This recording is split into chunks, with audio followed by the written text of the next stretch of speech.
Heather Vale. And I'm Dr. Steve G. Jones. And joining us today is Marshall Sylver. Hello. The millionaire maker and the greatest hypnotist of all time. Both of those being trademarked, by the way. And we're in his house. You're at Prosperity Palace. This is the proof. Yeah, gotta love it here. And we are talking, appropriately enough, about subconscious programming of millionaires. Now, Marshall's known as a stage hypnotist, but he also does a lot of personal development work and teaches people how to become millionaires, hence the name Millionaire Maker, of course. You know, it's always funny to me when people mention that I'm a stage hypnotist because I don't really make the distinction. Hypnosis is hypnosis, and whether you're doing it on stage or whether you're doing hypnotherapy or whether I'm working with companies and showing them what kind of company-wide hypnosis they practice, it's all about subconscious reprogramming, getting in there and putting more effective programs down into the subconscious mind so that people really take actions without thinking much. If people have to force themselves to take an action, then it becomes effort. If they change who they are, there's no effort required. So that's what I want to talk about today is what are the subconscious programs that millionaires and billionaires hold that people that aren't millionaires or billionaires might not even think to have. Well, okay, so first of all, do the millionaires and the billionaires know that they have this subconscious programming? Some of them do, and some of them I'm sure haven't isolated it. Some of them were fortunate enough to grow up as children with those programs being a part of their family. Right, okay. Oftentimes people don't realize that programs that they think were actually really good work against them. I'll give you an example. When I was growing up, I'm one of 10 kids. My beautiful, amazing mom raised us on her own. Wow. And I watched my mom work 3 jobs just to provide for her family. And so while I was growing up, my mom would tell me all the time, Marshall, work hard, get ahead. Well, one of the beliefs that most people have is that if I work hard enough, I'll finally become a millionaire or I'll have financial security. And the fact of the matter is that's just not true. I watched my mom work 3 jobs to provide for her family. I watched her almost kill herself. And in my late teens and early 20s, early work life, I did the same thing. I thought if I just work a little harder, if I sleep a little less and put another hour in, I'll get ahead. Yeah. And the fact of the matter is those that think govern those that labor.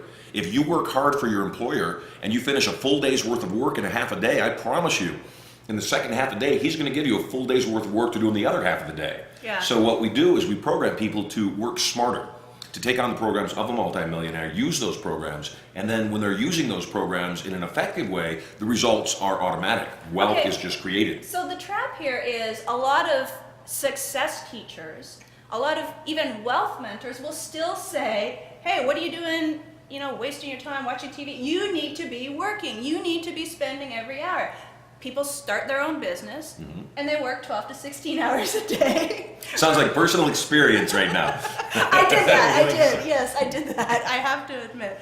So how do you get people out of that trap and thinking the proper way? Well, there's a few things that people should focus on. Number one, avoid MWAs. Avoid minimum wage activities. Okay. And that means that you've got to stop cleaning your own house. You've got to stop cooking your own meals. You've got to stop mowing your own lawn because all of those are minimum wage activities. And if you fill up enough of your time with minimum wage activities, you don't have the time to make more money and become a millionaire. Time is the great equalizer for people. It's that one thing that no matter where you are in your life, if you're a laborer, if you're a multi-billionaire, you have the same amount of minutes in every single day. So the distinction comes when people use those minutes differently. Okay. Millionaires and billionaires avoid MWAs, minimum wage activities. They also focus on IGAs, income generating activities. And if you take enough of your time and focus on those income generating activities, things that actually make money, then what happens is it gets easier. So, I certainly tell people you've got to stop doing certain things that are pauperish. If you're not yet a multimillionaire, you can't afford cable television. You can't afford satellite. And I'm not talking about the $30 a month. I'm talking about the 2 hours a night, that you're sitting there going through the channels because you've been working your butt off all day long and you're exhausted. And all you want to do is get your brain to slow down, and that's what those 2 hours of hitting the remote are. Get rid of the cable television, lose the distraction for a while, and you're going to find that those extra hours that you have aren't filled with things that don't advance you. They're filled with things that get you ahead. Now, one of the other things you said is that a lot of mentors or success coaches will tell people, why are you watching TV? You need to get to work. That's the other distinction, though, between millionaires and billionaires and what I consider paupers, anybody that's not a millionaire or a billionaire. And that is that we don't work, at least I don't work. Yeah. And most of the very successful people I know, yourselves included, you don't work at all. You do things other people might call work, except you love it. Yeah. And so how can you call it work? So if you love it, you're not working. Absolutely. Yeah. Tiger Woods doesn't work at golf. He golfs because he loves golf. Yeah. Okay. Now, let me ask a question. So I think people might be watching this and saying, yeah, it'd be nice to have someone do this and someone do that. That's what the wealthy people That's not do. what they're saying. What they're saying is easy for you to say rich hypno boy. Yeah, Right, that there too. you go. Yeah. I get it. So here's the distinction. The distinction is when people come to an event I do called Turning Point, one of the things I tell them is that they must get a maid. And I'm guessing there's a couple of wives nudging their husbands watching this video right now saying, we're going to his damn seminar. Except you don't have to have a full-time maid. You can get a maid for 2 hours a week, pay them $40, $20 an hour. And in those 2 hours, because that's what they do, they'll clean, they'll organize, they'll do more in 2 hours than you do in 20 hours because it's not your job, it's not what you do, nor is it your focus. So if you only got a maid for 2 hours a week, spent that $40, then what happens is you gain 20 extra hours now that you could be doing other things. Okay. I see how you did that. So that's $4 an hour. You couldn't possibly, you'd have to be brain dead not to be able to find a way to make more than $4 an hour with those extra times. I like it. So Okay, that so works. here's the next question that comes to mind. So I am paying a maid for 2 hours. Mm-hmm. Okay, that's the first mental stumbling block to get over. It's like, oh, now I'm going to actually pay someone to do something that I'm perfectly capable of doing. Well, it's a And you better told us I question. leverage. It's a better question. The question is, what's the highest and best use of your time? Well, that's what I was going to ask is, okay, once I freed up this so-called 20 hours that I somehow leveraged out of 2 hours, which is brilliant. I'm that way. Now what am I supposed And to modest. be now what am I supposed to be doing with that 20 hours that I've just freed up that you called IGA? What kind of activities make an IGA? Anything that can be translated immediately into money. So in other words, I'm a speaker, I'm a hypnotist, I'm a trainer. An IGA would be me in the process of speaking, training, or entertaining people. Okay. So those things are things that translate into money. If you're watching the video right now and you already have a business, you already have a profession, bottom line is no money is made until something is sold. And so that's the thing is if I had those extra hours, I'd say, okay, what could I sell and to who? What could I sell, meaning what's my product, and where is my target-rich environment? And a target-rich environment is defined as someone who not only would want my products, because it's a waste of time attempting to sell my products to somebody that wouldn't even want them, and then secondly, do they have the money? Because if I'm offering my products up to people that really want them, but they don't have any money, it's still a waste of my time. Right. So the first thing I do is I look for a target-rich environment. There are people watching this video right now that could certainly invest in additional training. I'm sure there's some people that could not, that they're so far down, they need a few legs up, which is why you guys do series like this, is to help people get moving. Right. The bottom line, though, is unless people master the art of irresistible influence, they're dead in the water anyway, no matter how great their product is, unless they can find somebody else that actually knows how to sell. Okay, so we're going to talk about irresistible influence in another section. For now, though, I am really curious about overcoming these mental blocks, these beliefs that we grow up with. I mean, okay, you had one, work hard to get ahead. That's one that I'm sure most people can relate to. Sure. There's also, rich people are greedy. Money is the root of all evil, which is a misquote, by the way. Exactly. And also, It's you a have to misquote. work hard to get rich. Like Right. you were talking about earlier. That's Yeah. it's a huge one. But if they think that there's something wrong with rich people, Mm-hmm. that rich people are greedy or that rich people are mean and evil, or like all the movies show us, that sort of thing. Not all the movies show So- that. You watch Right, different right, movies right, than me, right. baby. The mass movies. The I think we find what we're looking for. You know, and I Okay. think that if people want to find mean and evil, wealthy people, they can find them. Right. And, That's and- easy to find. Absolutely. and it's just as easy to find broke, angry, mean criminals, too. True. So it's money's got nothing to do with the equation. We find what we're looking for. Right. I know a lot of very wealthy people that are extremely kind people, very philanthropic. Yeah. And I know some very, very kind, very poor homeless people. So Okay. it doesn't mean that the money changes people, although that is one of the other fears. Right. If I become wealthy and I have this amazing lifestyle, will I have to give up all of my friends? Yeah. And the truth is you probably will. You won't have to. You probably will give up most of your friends and they'll give up you. And here's why. Once you change your lifestyle, number one, you'll start hanging out in different places. You will. You'll start doing different things with your leisure time.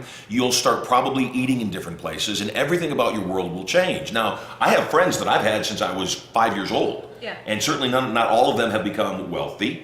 And we're still great friends because we love each other. That's what we have in common. We really do have a deep and lasting friendship.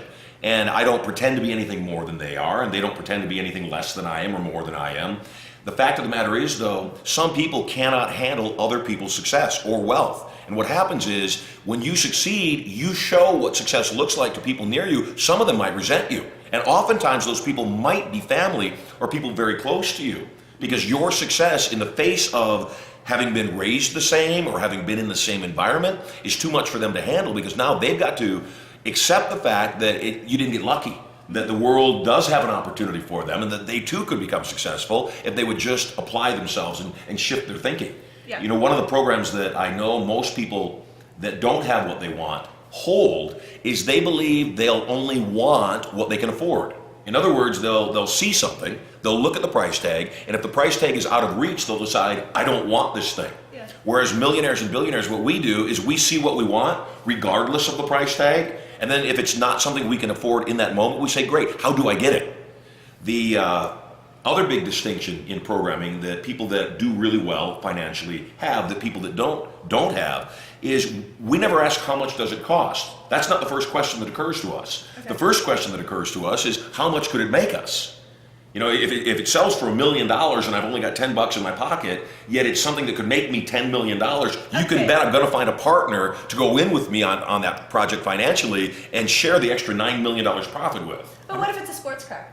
What if it's a sports car? That could have value. I'm reminded of a quote, which is, a fool knows the cost of everything and the value of nothing. Okay. So it has value. But that was a good Right. question. So what you just said, what about a sports car? My great friend Robert Kiyosaki says something in Rich Dad, Poor Dad. Yeah. And one of the things that he says is only invest in income generating assets. Okay. Makes sense? You buy real estate, it appreciates, you make more money, you buy stocks, they appreciate. Most people that don't understand economics see it that way. Mm-hmm. I don't. I see it in a way that says, buy whatever you want, including the sports car, including the Rolls Royce that's parked in my driveway right now, and then monetize it. Figure out how to make that thing make you money. I'll give you an example from one of my students. Okay. One of my students came to me. He had a water purification company. He came to my seminars, and he was doing okay. He was getting by, and he bought a $30,000 one-on-one coaching session from me, 30 minutes. He bought the session. This is Wow. many, many years ago. $1,000 a minute. That's gotta be some good advice. I'll get you a tab. We're getting your tabs running right now.